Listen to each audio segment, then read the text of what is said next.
بسم اللہ الرحمن الرحیم۔ ثمامہ بن اسعد گئے وہ تھے چوروں کے اونٹ بکریاں پکڑنے، رستے سے ایک شیر پکڑ لائے، لا کے مسجد نبوی کے ستون سے باندھ دیا۔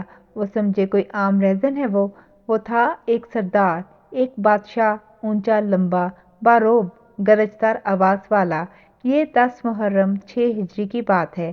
بنو قریظہ کے فیصلے کے چند دن بعد آقا صلی اللہ علیہ وآلہ وسلم نے نجد کی طرف گجرات کے علاقے میں مدینہ کی 7 دن کی منزل پہ 30 سواروں کا دستہ بھیجا۔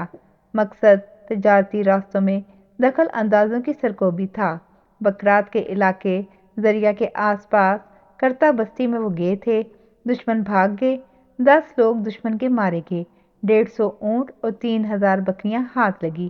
19 دن بعد یعنی 29 محرم 6 ہجری کو یہ لوگ واپس مدینہ پہنچے۔ آتے آتے راہ سے پکڑے ہوئے ثمامہ بن اسال کو مسجد کے ستون سے باندھ دیا۔ صبح آقا صلی اللہ علیہ وآلہ وسلم مسجد پہنچے، ساتھیوں کو بلا کے پوچھا، پتہ ہے کس کو پکڑ کے لے آئے ہو؟ ستون سے باندھا ہوا بندہ پہچانتے ہو؟ انہوں نے نفی میں سر ہلایا، بولے نہیں حضور صلی اللہ علیہ وآلہ وسلم۔ آقا صلی اللہ علیہ وآلہ وسلم نے فرمایا، یہ ثمامہ بن اسال ہے، بنو حنفیہ کا سردار، یمامہ کا بادشاہ۔ پھر حکم دیا اس سے نرمی سے پیش آنا۔ ثمامہ بن اسال مسلمانوں کے لیے بہت کٹھور تھا۔ جب اسے پہلے اسلام کی دعوت ملی تو وہ الٹا مسلمانوں کا دشمن ہو گیا۔ اپنے علاقے سے گزرتے کئی مسلمان اس نے پکڑ کے مارے بھی تھے۔ آقا صلی اللہ علیہ وآلہ وسلم ثمامہ کے پاس سے گزرے تو ٹھہر گئے۔ فرمایا، ثمامہ، میری نسبت تمہارا کیا گمان ہے؟ ثمامہ بولا، گمان تو اچھا ہے، اگر آپ قتل کریں گے تو ایک خونی کو ماریں گے، احسان فرمائیں گے تو قدردان شکر گزار ہوں گا، مال کی خواہش ہے تو جتنا چاہیں حاضر ہے۔ آقا صلی اللہ علیہ وآلہ وسلم خاموشی سے سن کے اٹھ گئے، اپنے گھر سے کھانا پکوا کے ثمامہ کے لیے بھجوایا، اپنی اونٹنی کا دودھ ساتھ۔ دوسرے دن پھر آقا صلی اللہ علیہ وآلہ وسلم نے وہی سوال دہرایا۔ ثمامہ نے وہی جواب دیا، پہلا اور آخری جملہ حذف کر دیا، صرف اتنا کہا، اگر احسان فرمائیں گے تو قدردان اور شکر گزار پہ احسان ہوگا۔ آقا صلی اللہ علیہ وآلہ وسلم پھر خاموشی سے اٹھ کے چلے گئے۔ تیسرے روز آقا صلی اللہ علیہ وآلہ وسلم پھر ٹھہرے اس کے پاس اور وہی سوال پوچھا۔ ثمامہ نے اب کی بار دوسرا جملہ بھی حذف کر دیا اور اپنا معاملہ آقا صلی اللہ علیہ وآلہ وسلم کے خلق عظیم پہ چھوڑ دیا۔ آقا صلی اللہ علیہ وآلہ وسلم نے فرمایا، ثمامہ، تم آزاد ہو، جہاں چاہو جا سکتے ہو۔ اپنے لوگوں کو اشارہ کیا، انہوں نے کھول دیا۔ ثمامہ حیرت کدہ بنا، آنکھیں پھاڑے سب کو سکتے کے عالم میں دیکھتا رہا، کافی دیر تک کسی گہری سوچ کو سوچتا رہا۔ 3 دن اس نے مسجد نبوی میں مسلمانوں کو دیکھا تھا، ان کی باتیں سنی تھیں، ان کے معمولات اس کی نظر سے گزرے تھے۔ شراب مسلمانوں پہ حرام ہو چکی تھی، باتیں نکھری نکھری، نہ کوئی کسی کی پیٹھ پیچھے برائی کہتا، نہ منہ پہ قصیدہ، ہر کوئی سچ بولتا، غیبت کا مزہ کوئی نہ لیتا، فتنے فساد کی بات کوئی نہ کرتا۔ یہ کیسے لوگ ہیں، نہ کم تولتے ہیں نہ ملاوٹ کرتے ہیں، دنیا کے کسی معاملے میں کھوٹ نہیں ملاتے، ایک اللہ کو معبود مانتے ہیں، اسی کی عبادت کرتے ہیں۔ سوچتا سوچتا اٹھا، قریبی ایک چشمے پہ گیا، نہایا، تازہ دم ہوا، واپس آیا تو اس کے چہرے پہ چہرہ ہی کوئی اور تھا، ماہ کامل سے ملی چاندنی سے چمکتے پروانوں جیسا۔ آتے ہی آقا صلی اللہ علیہ وآلہ وسلم کے سامنے دوزانوں ہو کے بیٹھا اور بولا، لا الہ الا اللہ محمد رسول اللہ۔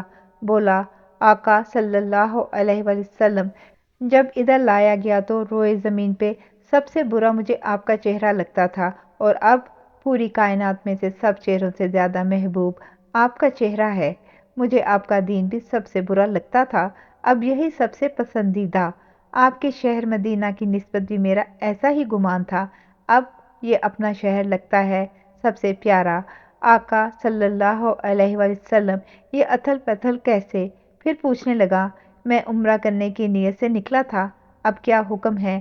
آقا صلی اللہ علیہ وآلہ وسلم نے کہا، ضرور جاؤ، کرو عمرہ، مگر وہاں حاضری دیتے ہوئے لبیک کہتے ہوئے کہنا، لبیک اللہم لبیک لا شریک لک لبیک ان الحمد والنعمت لک والملک لا شریک لک۔ میں حاضر ہوں، خدایا میں حاضر ہوں، تیرا کوئی شریک نہیں، میں حاضر ہوں، بے شک ساری تعریفیں اور تمام نعمتیں تیرے لیے ہیں اور اقتدار تیرا ہے، تیرا کوئی شریک نہیں۔ سیدنا ثمامہ رضی اللہ تعالیٰ عنہ نے عرض کی، تعمیل ہوگی۔ اسی طرح مکہ پہنچے تو بلند آواز سے تلبیہ پڑھتے ہوئے حرم شریف میں داخل ہو گئے۔ اونچی باروب آواز، لا شریک لک لبیک لا شریک لک، آوازیں قریشی مشرکوں کے دل و دماغ پہ ہتھوڑوں کی طرح پڑیں۔ انہوں نے تلواریں نکال لیں، ایک دو پکڑنے کو دوڑے۔ کچھ نے پہچان لیا، یہ تو یمامہ کا بادشاہ بنو حنفیہ کا سردار ثمامہ بن اسال ہے۔ پوچھا، سردار تم کیا بے دین ہو گئے ہو؟ ثمامہ نے کہا، نہیں، دین پہ آیا ہوں، بھٹکا ہوا تھا، صحیح رستے پہ آیا ہوں۔ وہ اصرار کرنے لگے، ادھر لا شریک لک نہ کہو، باقی لبیک کہتے رہو، لبیک ہی لا شریک ہے تو پھر کیوں نہ کہوں؟ وہ تکرار پہ اتر آئے۔ ثمامہ اپنے جلال میں آ گیا، بولا، اب تہامہ سے تمہیں جو اناج بھیجتا تھا اس کا ایک دانہ بھی مکہ نہیں آئے گا جب تک آقا صلی اللہ علیہ وسلم اس کی اجازت نہیں دیتے۔ وہی کیا، تہامہ واپس کیا اور مکہ کا غلہ روک دیا۔ مکہ میں تو ہرا پتا بھی نہیں اگتا، سارا اناج تہامہ سے آتا تھا۔ تھوڑے ہی دنوں میں مکہ والوں کے ہوش اڑ گئے، ان کے دسترخوان سے روٹی اٹھ گئی، ہانڈیوں میں ڈالنے کو دال نہ ملے۔ روتے پیٹتے مکہ کے مشرک اپنے سردار ابو سفیان بن حرب کے پاس پہنچے، کسی طرح مدینہ سے ثمامہ کے لیے سفارش کراؤ، ہمارے بچے بڑے بوڑھے بھوکوں مرنے لگے ہیں۔ وہی ابو سفیان جو 3 مہینے پہلے 10,000 کا لشکر لے کر مدینہ کا چاند بجھانے گیا تھا، عاجزی سے خط آقا صلی اللہ علیہ وسلم کو لکھتا ہے، آپ صلی اللہ علیہ وسلم صلہ رحمی کرنے والے قریبی رشتہ دار ہیں، رحم فرمائیں اپنے شہر مکہ پہ اور اس کے باسیوں پر، اور لکھ دیں ثمامہ کو کہ وہ غلہ بھیجنا بند نہ کرے۔ یہ وہی ابو سفیان تھا جس نے مکہ میں آقا صلی اللہ علیہ وسلم کے قیام کے آخری دنوں 3 سال کے لیے صرف آقا صلی اللہ علیہ وسلم کا ہی نہیں، پورے بنو ہاشم سے قطع تعلق کرنے کے عہد نامے پہ دوسرے سرداروں کے ساتھ دستخط کیے تھے، اور 3 سال تک آقا صلی اللہ علیہ وسلم کے پورے قبیلے کو بھوک اور ترک تعلق سے شعب ابی طالب میں سسکایا تھا۔ چھپ چھپا کے جب مدینہ آئے تو یہاں بدر کے بعد احد اور خندق میں ہزاروں کے لشکر لے کر اسلام کی بیک کرنے کے لیے نکلا تھا۔ پچھلے دنوں ابو سفیان نے خندق کے بعد ایک کرائے کا قاتل خنجر دے کر مدینہ بھیجا کہ جاؤ محمد صلی اللہ علیہ وسلم کو نعوذ باللہ قتل کراؤ۔ وہ گیا، آقا صلی اللہ علیہ وسلم کو آسمان والے نے بتا دیا، پکڑ لیا، اس نے ساری بات بتا دی، وہ غلام ہو گیا۔ ابو سفیان نے کیا نہیں کیا، مگر جب اپنے دسترخوان سے روٹی اٹھی تو انہی کے آگے دستے سوال پھیلا دیا۔ آقا صلی اللہ علیہ وسلم نے کسی پھیلے ہاتھ کو کبھی خالی نہ جانے دیا، جو مانگا دے دیا۔ ابو سفیان کی عرضی مان لی، آقا صلی اللہ علیہ وسلم نے ثمامہ کو خط لکھوا دیا، مکہ کو جانے والا غلہ نہ روکیے، یہ ہے رحمت العالمین، جاری ہے، جزاک اللہ خیر۔